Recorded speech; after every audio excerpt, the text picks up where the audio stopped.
નમસ્કાર અમારા દિલથી વાલા પેન્શનર મિત્રો, નિવૃત્ત કર્મચારી મિત્રો, ભાઈઓ તથા બહેનો, સ્વાગત છે આપનું આપની આ યુટ્યુબ ચેનલ ભાવેશ મકવાણા ન્યૂઝમાં।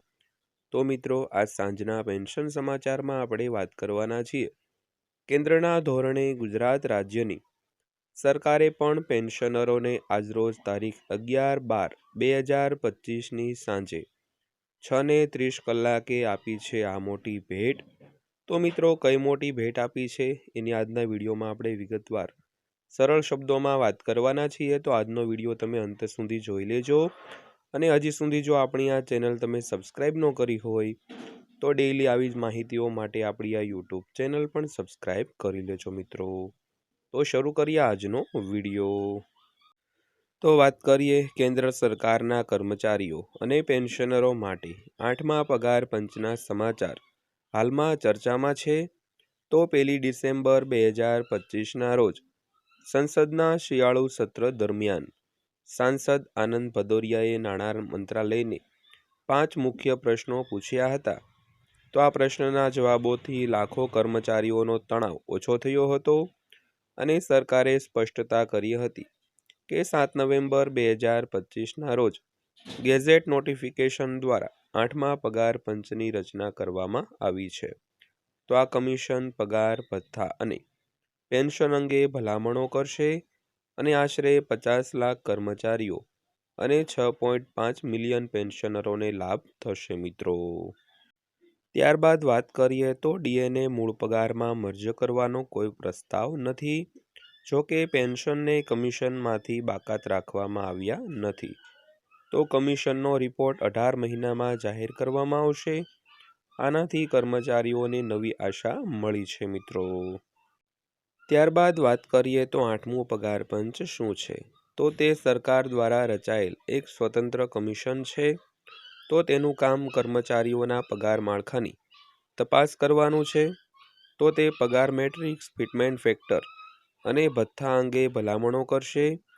તો સરકારે 7 નવેમ્બર 2025ના રોજ સંદર્ભની શરતોને મંજૂરી આપી હતી। તો કમિશનમાં એક અધ્યક્ષ, એક પાર્ટ ટાઈમ સભ્ય અને એક સચિવનો સમાવેશ થાય છે। તો ન્યાયાધીશ રંજના પ્રકાશ દેસાઈ અધ્યક્ષ છે। તો કમિશન આર્થિક પરિસ્થિતિ અને નાણાકીય સમજદારીને ધ્યાનમાં રાખીને હાલના પગારની સમીક્ષા કરશે અને 5 મિલિયન કર્મચારીઓ અને 6.5 મિલિયન પેન્શનરોના પગારને લાભ થશે મિત્રો। ત્યારબાદ વાત કરીએ તો 8મા પગાર પંચની રચના ઔપચારિક રીતે નવેમ્બર 2025માં કરવામાં આવી હતી। તો ગેઝેટ નોટિફિકેશન 3 નવેમ્બરના રોજ બહાર પાડવામાં આવ્યું હતું। તો પીએમ મોદીની કેબિનેટે કમિશનને મંજૂરી આપી હતી। તો કમિશન પાસે તેનો અહેવાલ રજૂ કરવા માટે 18 મહિનાનો સમય છે। તો અહેવાલ 2027ના મધ્ય સુધીમાં રજૂ થવાની અપેક્ષા છે। તો અમલીકરણની અપેક્ષિત તારીખ જાન્યુઆરી 2026 અથવા તે પછીની છે। જો કે વિલંબ થઈ શકે છે। તો 7મા પગાર પંચની જેમ તે વચગાળાનો અહેવાલ પણ રજૂ કરી શકે છે। તો યુપી ચૂંટણી પહેલાં થોડી રાહતની અપેક્ષા છે અને એકંદરે પ્રક્રિયામાં 2 વર્ષ લાગશે મિત્રો।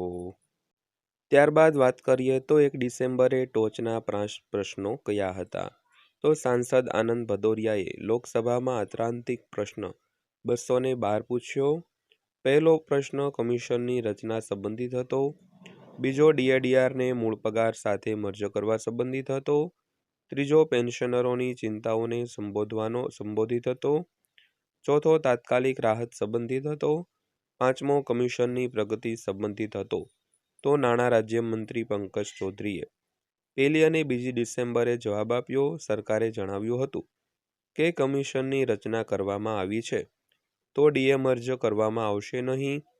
પેન્શનનો સમાવેશ કરવામાં આવ્યો હતો। આનાથી કર્મચારીઓની નોંધપાત્ર રીતે રાહત મળી હતી। ત્યારબાદ વાત કરીએ તો ડીએ મર્જર પર સરકારનું વલણ। તો મોંઘવારી ભથ્થું હવે 50%થી ઉપર છે અને કર્મચારીઓ ઈચ્છતા હતા કે તેને મૂળ પગારમાં ઉમેરવામાં આવે।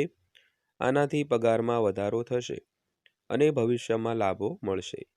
પરંતુ નાણાં મંત્રાલયે સ્પષ્ટપણે ઇનકાર કર્યો હતો, એમ કહીને કે હજુ સુધી કોઈ દરખાસ્ત નથી તો દર 6 મહિને ડીએમાં વધારો ચાલુ રહેશે.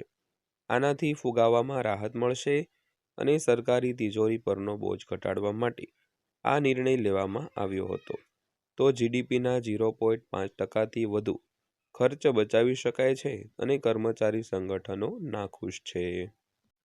ત્યારબાદ વાત કરીએ તો પેન્શનરોને રાહત મળે છે. પેન્શનરોને ડર હતો કે પેન્શન નિયમ કમિશનને બાકાત રાખવામાં આવ્યું છે. તો સમિતિમાંથી તેમની ગેરહાજરીથી તેમની ચિંતાઓ વધી ગઈ. તો રાજ્યસભામાં પ્રશ્ન ઉઠાવવામાં આવ્યા હતા અને 2 ડિસેમ્બરે મંત્રી પંકજ ચૌધરીએ સ્પષ્ટતા કરી હતી કે કમિશન પગાર ભથ્થા અને પેન્શન અંગે ભલામણો કરશે. તો પેન્શનમાં સુધારો થશે અને 6.5 મિલિયન પેન્શનરોને લાભ થશે. તો લઘુત્તમ પેન્શનમાં 9,000 રૂપિયાનો વધારો થઈ શકે છે અને ફિટમેન્ટ ફેક્ટરને કારણે 186% વધારો શક્ય છે. ત્યારબાદ અંતમાં વાત કરીએ તો કર્મચારીઓ માટે સલાહ. હમણાં જ ડીએ પર નજર નાખો. આગામી વધારો માર્ચ 2026માં થશે. પગાર મેટ્રિક્સ સમજો. યુનિયનમાં જોડાઓ, કમિશનને સૂચનો આપો. પગાર કેલ્ક્યુલેટરનો ઉપયોગ કરીને અંદાજ કાઢો. ધીરજ રાખો, સારા સમાચાર આવશે. એકંદરે 8મા પગાર પંચથી કર્મચારીઓની આશાઓ વધશે. તો 7 ડિસેમ્બરના પ્રતિભાવોથી તણાવ ઓછો થયો છે. પગાર અને પેન્શનમાં વધારો ટૂંક સમયમાં થશે અને દરેકને ફાયદો થશે. તો મિત્રો, આ હતી આજની માહિતી પસંદ આવી હોય, વિડીયો સારો લાગ્યો હોય તો વિડીયોને લાઇક કરજો અને આવી જ માહિતીઓ માટે આપણી આ ચેનલ સબસ્ક્રાઈબ કરી લેજો. તો ફરીવાર પાછા મળીશું એક નવા વિડીયો સાથે, નવી માહિતી સાથે. ત્યાં સુધી સૌને જય હિન્દ, વંદે માતરમ.